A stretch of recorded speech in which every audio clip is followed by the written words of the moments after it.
ओम नमो भगवते वासुदेवाय नमः। हरे कृष्णा। बोलिए लक्ष्मीपति श्री विष्णु भगवान की जय। श्री तुलसी सालीग्राम भगवान जी की जय। ओम नमः शिवाय। प्रिय भक्तगणों, आज श्रावण माह कृष्ण पक्ष की एकादशी तिथि है और आज कामिका एकादशी का व्रत है, जिसे पवित्रा एकादशी या कामिका ग्यारस के नाम से भी जाना जाता है। इस कामिका एकादशी का व्रत करने एवं व्रत कथा को सुनने से सहस्त्रों जन्मों के पापों का नाश होता है। इस व्रत के प्रभाव से अश्वमेघ यज्ञ करने के बराबर पुण्य फल की प्राप्ति होती है। कई पवित्र तीर्थ काशी तथा कुरुक्षेत्र में स्नान करने से भी 1000 गुना अधिक अनंत पुण्य फल की प्राप्ति होती है। विशेष रूप से इस दिन तुलसी पूजा करने एवं तुलसी पत्र का प्रयोग करने से व्रत का महत्व सहस्त्र गुना बढ़ जाता है। घर परिवार में सुख समृद्धि और खुशहाली आती है। तो आज मैं सुना रही हूँ कामिका एकादशी व्रत की बड़ी ही दुर्लभ संपूर्ण व्रत कथा और एकादशी माता की आरती। एक बार अर्जुन ने भगवान श्री कृष्ण से कहा, हे भगवान, हे मधुसूदन, आप मुझे कृपा करके श्रावण मास एकादशी का क्या नाम है, उसकी विधि क्या है, इसमें कौन से देवता की पूजा होती है तथा इसका व्रत करने से मनुष्य को कौन सा फल मिलता है, यह बतलाने की कृपा करिए। भगवान श्री कृष्ण ने कहा, हे अर्जुन, इस एकादशी का वर्णन एक समय ब्रह्मा जी ने नारद जी के पूछने पर उन्हें सुनाया था, जिसे मैं तुमसे कहता हूँ। ब्रह्मा जी ने कहा, हे नारद, श्रावण मास के कृष्ण पक्ष की एकादशी का नाम कामिका है। इसके महालय और कथा को सुनने मात्र से ही अनंत फल की प्राप्ति होती है।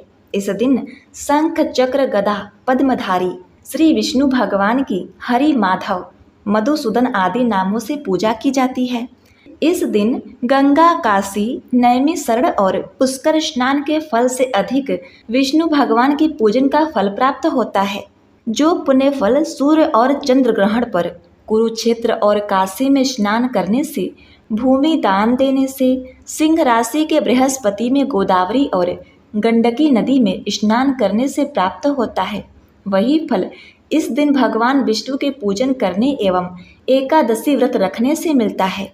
श्रावण मास की इस एकादशी के दिन भगवान का पूजन करने से देवता, गंधर्व और सूर्य आदि सब पूजित हो जाते हैं। अतः पापों को नष्ट करने के लिए मनुष्य को कामिका एकादशी का व्रत और विष्णु भगवान का पूजन, कथा का श्रवण इस मास में अवश्य करना चाहिए। जो भक्त लोग कामिका एकादशी के व्रत में विश्वास करते हैं और इसके साथ विष्णु पूजन भी करते हैं, तो व्रत के प्रभाव से उनके सब देवों, किन्नरों, नागों, पितरों का पूजन हो जाता है। इसलिए मनुष्य को पापों से मुक्ति पाने के लिए यह व्रत नियमानुसार व विधि पूर्वक करना चाहिए। भगवान विष्णु ने स्वयं बताया है कि अध्यात्म विद्या से जो पुण्य मनुष्यों को प्राप्त होता है, उससे अधिक पुण्य तो कामिका एकादशी के व्रत से मिल जाता है। यह व्रत मनुष्य को मरते समय नरक में जाने से बचाता है।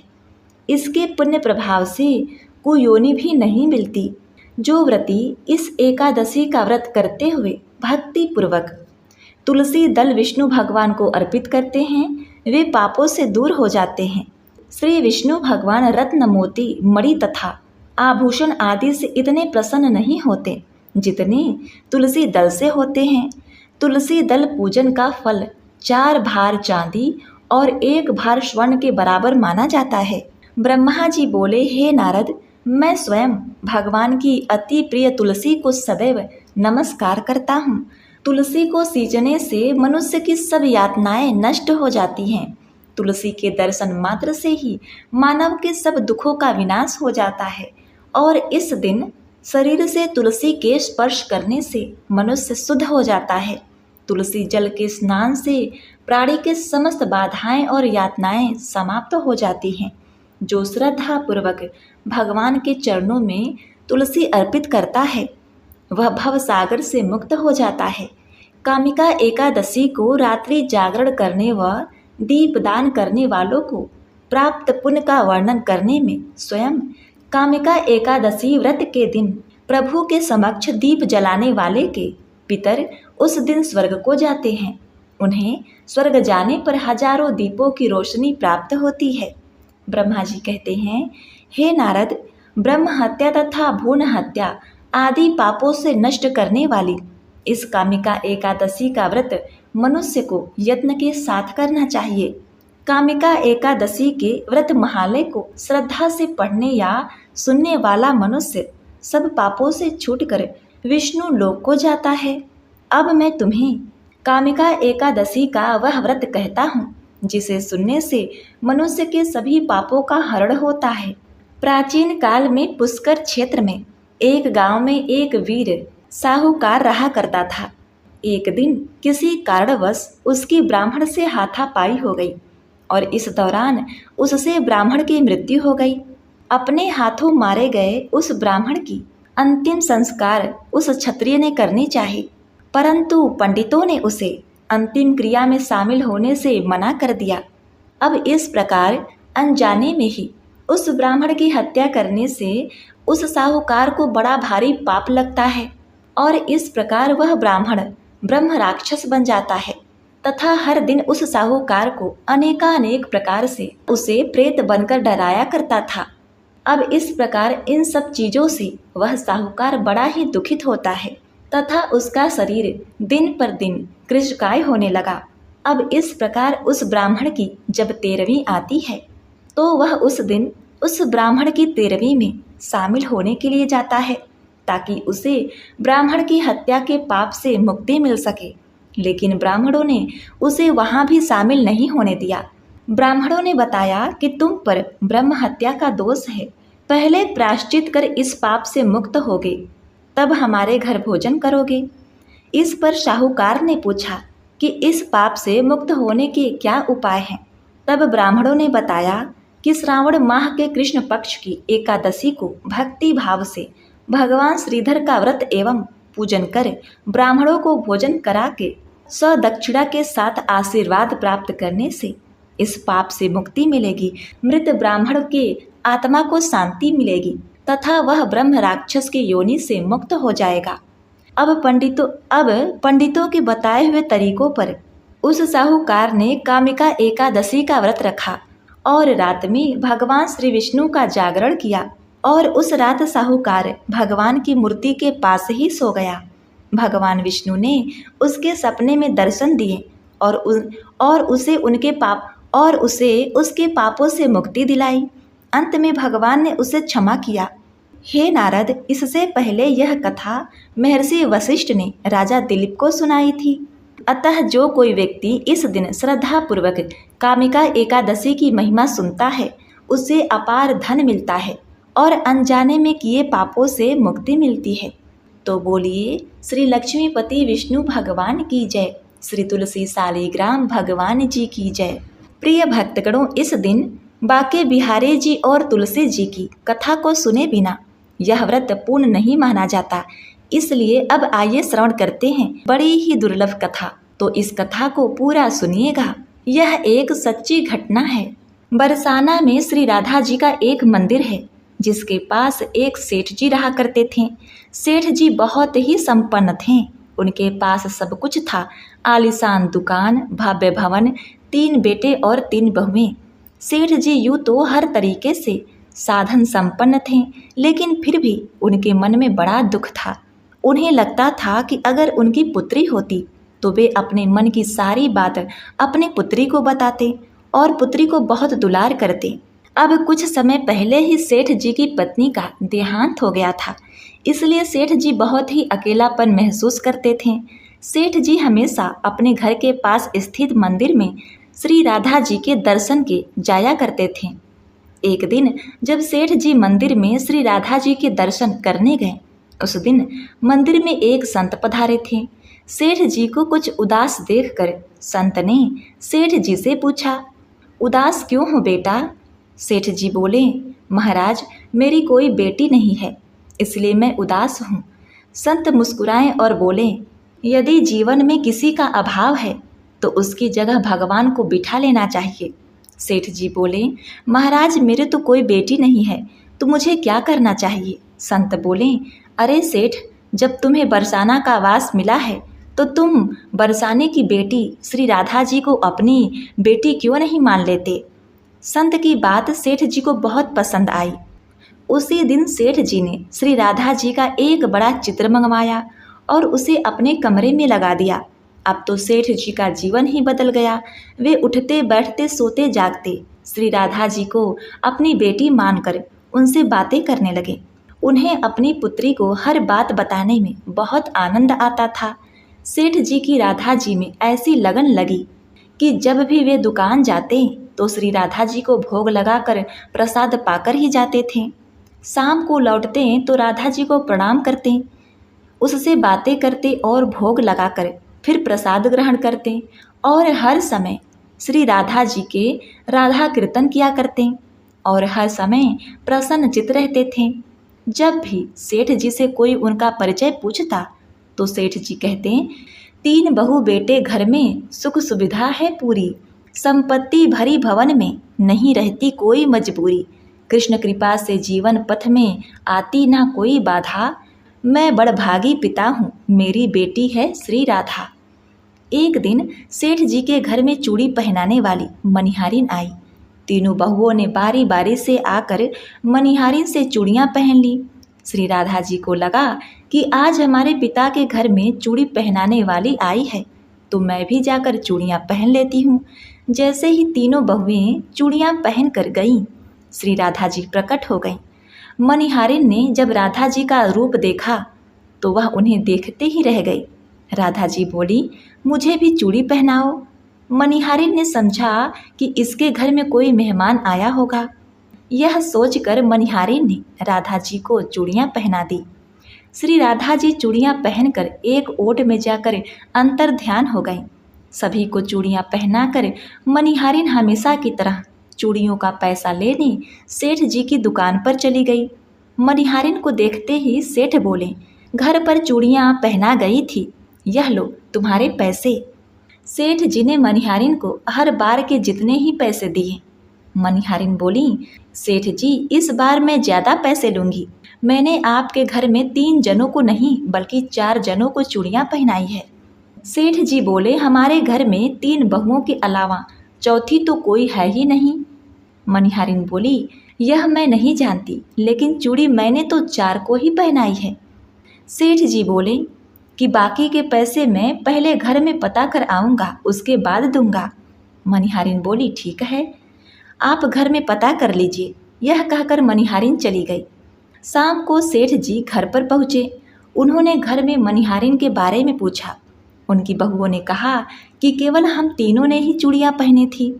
सेठ जी बोले, मैं भी कहूँ कि चौथा कोई है ही नहीं हमारे घर में चूड़ियाँ पहनने वाला। इस प्रकार सेठ जी बात भूल गए और अपने नित्य काम में लग गए। सेठ जी राधा राधा बोलते बोलते श्री राधा जी को प्रसाद का भोग लगाकर भोजन करके सो गए।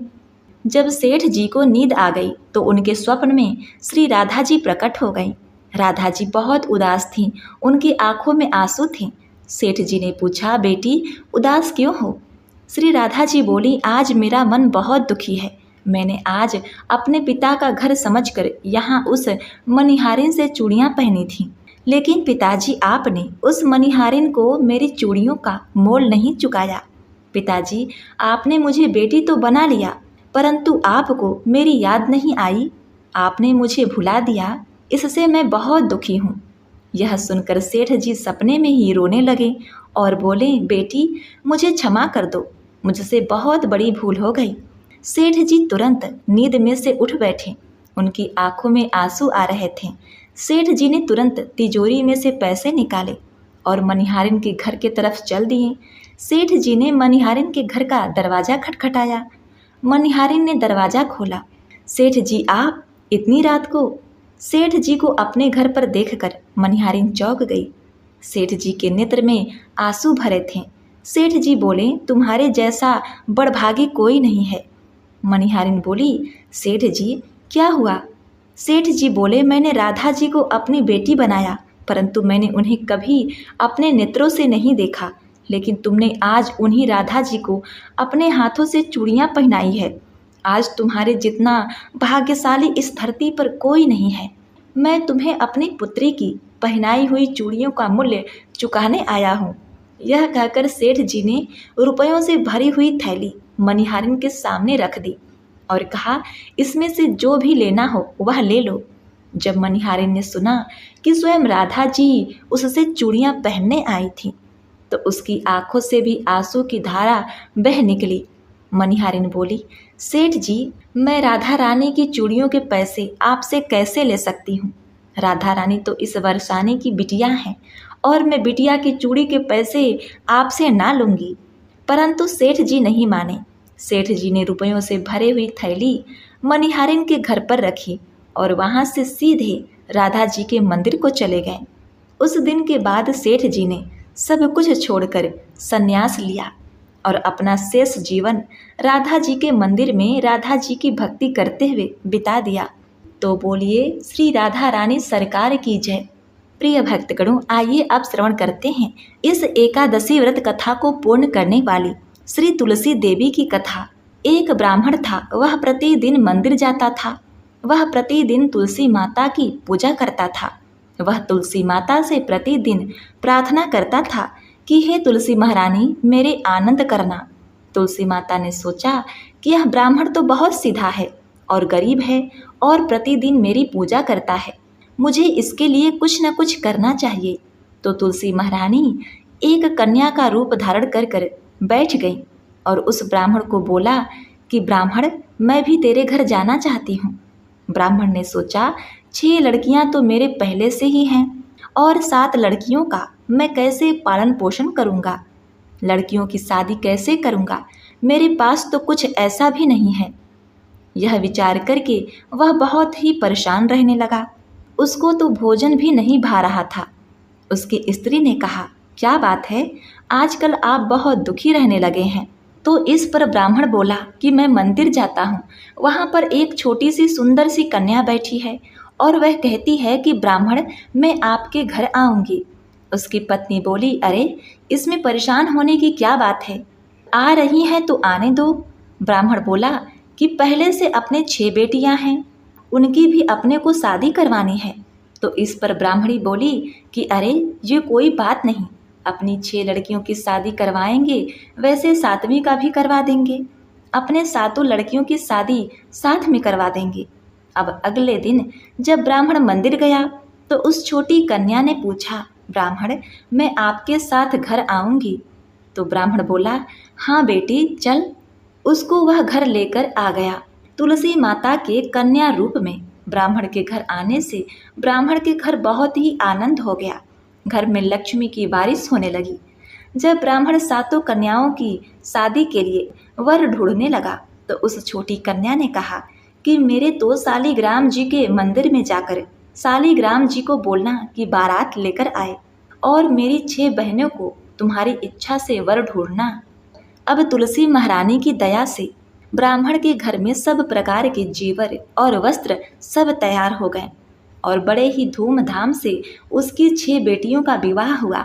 तब ब्राह्मण ने उस कन्या का विवाह श्री शालिग्राम जी से करवाया और अत्यंत ही परम गति को प्राप्त किया। प्रिय भक्तगणों, अब आइए सुनते हैं एकादशी माता की कथा और आरती। इसके सुनने के बाद यह व्रत कथा पूर्ण हो जाएगी। एक बार एक बूढ़ी माँ ने एकादशी का व्रत रखा। बड़ा ही भाव भक्ति से पूजा अर्चना की। उन्हें वृद्धावस्था में क्या बाधा थी, वो तो अपने पुत्र पौत्रों की सुख सुविधा के लिए व्रत किया करती थी। वे दिन भर तो जरा कठोर मन करके अपनी प्यास को रोके रहीं और दिन में ब्राह्मणों को मिट्टी के पात्र में भरकर पानी और ऋतु फल दान दिए। दोना भर भर के चीनी और दही वितरण किया। उन्हें गर्मी के कारण बहुत बेचैनी हो रही थी। इस कारण वे बहुत देर तक पानी में पड़ी रहीं, मुंह धोती रहीं। तब कहीं थोड़ा बहुत धैर्य बंध पाया। धूप तो तेज पड़ ही रही थी, इस कारण बार बार मुंह सूख रहा था। बहुत बेचैनी हो रही थी। एक तो बुढ़ापा और दूसरा यह भयंकर गर्मी। वृद्धावस्था की स्थिति तो कुछ दूसरे ही प्रकार की होती है। जैसे तैसे रो धो करके दिन कट पाया। अब पहाड़ सी रात सामने थी। उनका कटना बड़ा ही कठिन दिखाई दे रहा था। खटिया पर पड़े पड़े शांति नहीं मिल रही थी। वे बार बार करवट बदल रही थी। अनेक बार वे बाहर जाती और भीतर आती। उन्हें घर के अंदर शांति नहीं थी। वे खटिया पर पड़ी पड़ी एकादशी माता का स्मरण करती रहीं। वे कहती रहीं कि हे माता जी, आप मेरी लाज रखिएगा, आप ही मुझे शांति दे दीजिएगा, जिससे मैं यह व्रत कर सकूं और यह पहाड़ सी रात शांति पूर्वक व्यतीत हो सके। प्यास के कारण बूढ़ी माँ की बेचैनी तो बढ़ ही रही थी। उन्होंने धैर्य रखने का बहुत प्रयास किया, किंतु सहनशीलता की सीमा टूट गई और वे घबराकर एकदम चिल्ला उठी। बोली कि बचाओ बचाओ। अम्मा का चिल्लाना सुनकर परिवार भर के नर नारी, बच्चे और पड़ोसी एकत्रित होकर बूढ़ी अम्मा के खटिया के समीप पहुंच गए। सबने पूछा कि अम्मा, आपको क्या हुआ? आप क्यों चिल्ला रही हैं? आप इस वृद्धा अवस्था में यह कठिन व्रत क्यों कर रही हैं? अम्मा जी, शक्ति से ही भक्ति होती है। थोड़े ही देर में वे फिर से बोली कि अरे, मेरे प्राण निकले ही जा रहे हैं, मेरी छाती पर ठंडे पानी का घड़ा रख। अब नातियों ने दादी की छाती पर ठंडे पानी का पात्र रख दिया। तब उन्हें कहीं थोड़ा बहुत आराम मिला और थोड़ी देर के लिए उन्होंने अपनी आंखें बंद कर ली। अब एकादशी माता ने सोचा कि यह बूढ़ी अम्मा है तो बहुत कठोर, जरा जाकर उसकी परीक्षा लेनी चाहिए। वे आधी रात को मुर्गा बनकर टेर लगाने लगी। मुर्गा की आवाज सुनकर दादी जल्दी से उठी और बाहर जाकर आसमान की ओर देखा। किंतु आसमान में कहीं उन्हें प्रातःकालीन तारा नजर नहीं आया। वे सोचने लगीं, यह मुर्गा क्यों और कैसे बोल गया? उन्हें प्यास तो लग ही रही थी। थोड़ा बहुत उनका मन भी विचलित हो गया था। अंत में उन्होंने दृढ़ निश्चय कर लिया कि मैं अब व्रत को पूर्ण करके ही छोड़ूंगी, चाहे भले ही मेरे प्राण क्यों न निकल जाएं। यह सोचकर फिर वे खटिया पर शिथिल होकर लेट गईं। थोड़ी देर में एकादशी माता ने उनकी फिर से परीक्षा लेनी चाहिए। एक छोटी सी बालिका एक गिलास में शरबत लेकर उनके सिरहाने आकर खड़ी हो गई और जोर से बोली, दादी जी, सवेरा हो गया है, आप हाथ मुंह धोकर शरबत पी लीजिए। पहले तो शरबत का गिलास देखकर उनका मन मचल उठा, किंतु अचानक व्रत का स्मरण हो आया और उन्होंने सोचा कि मैं किसी भी प्रकार से अभी शरबत नहीं पी सकती हूँ, और वे शांति पूर्वक अपनी खटिया पर लेट गईं। फिर थोड़ी ही देर में उन्हें ऐसा लगा जैसे किसी ने उन्हें पानी के कुएं में पलट दिया हो। वे बड़ी देर तक हाथ पैर चलाती रहीं, किंतु उन्होंने अपने मुंह में एक बूंद भी पानी जाने नहीं दिया। वे दृढ़ता पूर्वक अपना व्रत पालन करती रहीं। थोड़ी देर में न जाने कहां से सामने आग जलने लगी, जिससे भारी गर्मी बढ़ने लगी। प्यास के कारण प्राण निकलने लगे, किंतु बूढ़ी अम्मा का कुछ भी नहीं बिगड़ पाया। वे जहां की तहां मुस्कुराती हुई बैठी रहीं। थोड़ी ही देर में बाहर प्रकाश दिखाई देने लगा। ऐसा लगा जैसे सवेरा हो गया हो। बूढ़ी अम्मा ने जब बाहर निकलकर देखा तो समझ गई अभी सवेरा होने में 3-4 घंटे की देरी है। यह जानकर वे शांति पूर्वक इधर उधर घूमने लगी। फिर एकादशी माता यह बात अच्छी तरह से समझ गई कि यह बूढ़ी अम्मा किसी भी प्रकार से अपने व्रत से नहीं टल सकती है। वे उनके सत्य व्रत को अच्छी तरह से समझ गईं। अब सवेरा होते ही बूढ़ी माता ने स्नान किया, भगवान का पूजा पाठ किया, एकादशी की कथा सुनी, ब्राह्मणों को दक्षिणा देकर भोजन कराया। तब कहीं उन्होंने व्रत का पारण करके जल ग्रहण किया। कन्याओं को भोज कराने के बाद अम्मा ने स्वयं भोजन किया। उस श्रेष्ठ व्रत के प्रभाव से बूढ़ी अम्मा की आयु में वृद्धि हो गई। उनका घर परिवार हरा भरा हो गया। अब उनको कोई अभाव न रहा। वे हर तरह से सुख साधनों से संपन्न हो गईं। नाती नातिन से उनका घर भर गया और वे उसी दिन से 12 महीने की एकादशी का व्रत करने लगी। एकादशी माता के व्रत के प्रताप से इस संसार में हर प्रकार के सुख भोग कर अंत में वे वैकुंठ धाम को चली गई। जैसे एकादशी माता ने बूढ़ी माता और उनके परिवार को हरा भरा किया, ऐसे ही एकादशी माता हम सभी के मनोकामनाओं को पूर्ण करें। बोलिए श्री लक्ष्मी नारायण भगवान जी की जय। प्रिय भक्तगणों, इस कथा को समाप्त करते हुए आइए अब श्रवण करते हैं आरती। ओम जय एकादशी जय एकादशी जय एकादशी माता। विष्णु पूजा व्रत को धारण कर शक्ति मुक्ति पाता। ओम जय एकादशी माता। विष्णु पूजा व्रत को धारण कर शक्ति मुक्ति पाता।